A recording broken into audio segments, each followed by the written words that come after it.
अच्छा लगता है कि बाइबल हमें समझ आ रही है। और बाइबल को अगर एक 4 साल का 5 साल का बच्चा भी पढ़ता है तो और उसको बताते हैं तो वो भी ये कहता है कि बाइबल में ऐसा लिखा है कि झूठ नहीं बोलना, उसको भी ये बात जो है समझ आती है। हालेलुया। तो हमें बाइबल को क्या करना है, हमें बाइबल को पढ़ना है, उसको समझना है, प्रार्थना भी करनी है। और प्रार्थना लोग करते भी, आप सब प्रार्थना करने वाले लोग हैं, मैं प्रार्थना करने वाली हूँ, है ना। लेकिन बाइबल जो है, बाइबल पढ़ना बहुत ज़्यादा ज़रूरी है। हम जब कलीसिया में प्रचार करते हैं, कलीसिया में लोगों को बोलते हैं तो लोग बहुत मतलब कम लोग ऐसे होते हैं जो कहते हैं कि मैं बाइबल को पढ़ते हैं। लेकिन बाइबल को पढ़ना जो है बहुत ज़्यादा ज़रूरी है। और हम जैसे हम प्रार्थना में वैसे हम बाइबल में भी होने चाहिए, ताकि हम प्रभु के जो वचन है, जो ये लेटर है परमेश्वर की ओर से हम लोगों के लिए, मसीहों के लिए, जान सके कि इसमें क्या लिखा हुआ है। और प्रभु ने बीते समय में जो समय बीत गया है, जो पास्ट टाइम था, जो उसमें परमेश्वर ने अपने जो नबी थे, जो पास्टर थे, जो प्रेरित थे, उनसे क्या क्या बातें की है। और ये हमारे लिए क्या है, ये हमें प्रेरित करती है, ये हमें जागरूक करती है, और ये हमें बताती है कि हमारा जो जीवन है वो किस तरीके का होना चाहिए। हालेलुया। आइए हम प्रभु के वचन में चलेंगे और प्रभु के कलाम में चलेंगे और हम देखेंगे कि पहला यूहन्ना 2 की जो 15 आयत है वो हमें क्या कहती है। देखिए, प्रभु के वचन को सुनने के लिए हमें अपने कानों को, आंखों को और अपने ध्यान को क्या है, प्रभु की ओर लगाना है। अपने कानों को, आंखों को भी, कि हम कई बार क्या होता है, हम वचन, हमारे कान खुले रहते हैं लेकिन हमारी जो आंखें वो इधर उधर रहती है, जिसके कारण हमारा कॉन्सेंट्रेशन जो है वो नहीं बन पाता। मैं ऐसा मानती हूँ कि हमारे कान भी प्रभु की ओर, हमारी आंखें भी, और हमारा जो दिमाग है वो भी प्रभु की ओर हो, तो हमें अच्छे से जो है समझ आता है। हालेलुया। देखिए, हम पहला यूहन्ना 2 की 15 में लिखा है और हम पढ़ेंगे पास्टर ऋषि के 7 में। Hallelujah, praise the Lord. पहला यूहन्ना 2 की 15। हालेलुया, धन्यवाद Jesus name. Hallelujah, Jesus name. Hallelujah.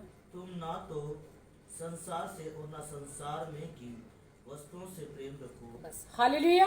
देखिए, यहाँ पर लिखे कि तुम ना तो संसार से और ना संसार में की वस्तुओं से प्रेम रखो। सबसे पहली बात यह कि हमें ये समझना चाहिए कि जो संसार है वो क्या है, और संसार में हम लोग भी रह रहे हैं। लेकिन कलाम क्या कहता है, प्रभु ने कहा है कि तुम संसार से जो हो अलग किए गए हो, संसार से तुम सिलेक्ट किए गए हो, तुम्हें संसार से जो है चुन लिया गया है।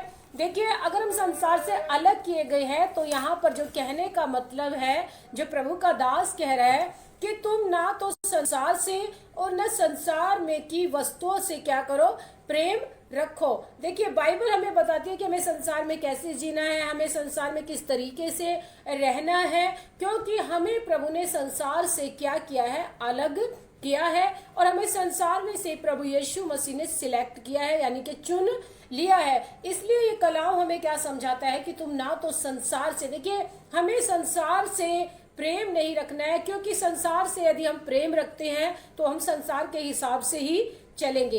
क्योंकि कॉमन सी बात है, जिससे हम प्रेम करते हैं तो हम उनका कहना तो मानेंगे ही। यदि हम उनका कहना नहीं मानते हैं तो इट मीन्स हमसे प्रेम भी नहीं करते। तो प्रभु का कलाम क्या कह रहा है कि संसार से ना तो प्रेम रखो और ना उसमें की वस्तुओं से प्रेम रखो।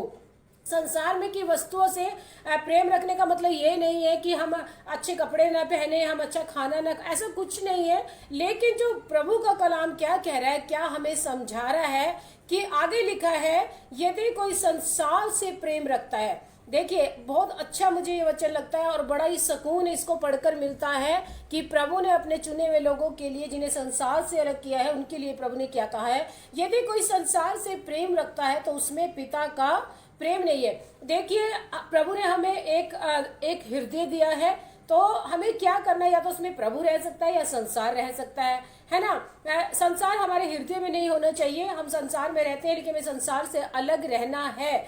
इससे पहले भी जो लोग आए हैं वो भी संसार में थे, लेकिन वो संसार से अलग थे, इसलिए वो बहुत सारा काम जो है प्रभु का अच्छे से कर गए हैं। लिखा है यदि संसार से प्रेम रखता है, जो कोई भी संसार से प्रेम रखता है, ये कॉमन सी बात है कि बाइबल कहती है कि जो दो वस्तुओं से यदि प्रेम रखता है तो एक से क्या करेगा, एक से मिला रहेगा और दूसरे से वो बैर करेगा। इसीलिए प्रभु का कलाम क्या कहता है कि हमें एक को चुनना है, हमें परमेश्वर को ही चुनना है, क्योंकि परमेश्वर ने हमें चुना है। यदि कोई संसार से प्रेम रखता है तो उसमें पिता का प्रेम जो है नहीं है, पिता का प्रेम उसमें हो ही नहीं सकता है। और उसमें पिता का प्रेम होगा भी कैसे, क्योंकि वो तो संसार की वस्तुओं में क्या है, ध्यान लगाए हुए हैं, संसार की ओर उसका ध्यान है, लोगों की तरफ उसकी उम्मीदें हैं, लोगों पे वो आशा लगाए हुए हैं। लेकिन जिस व्यक्ति का ध्यान पिता की ओर है और पिता से वो प्रेम करता है और जिसका भरोसा पिता की ओर है, पिता के ऊपर है, परमेश्वर के ऊपर है, वो संसार से प्रेम नहीं करेगा।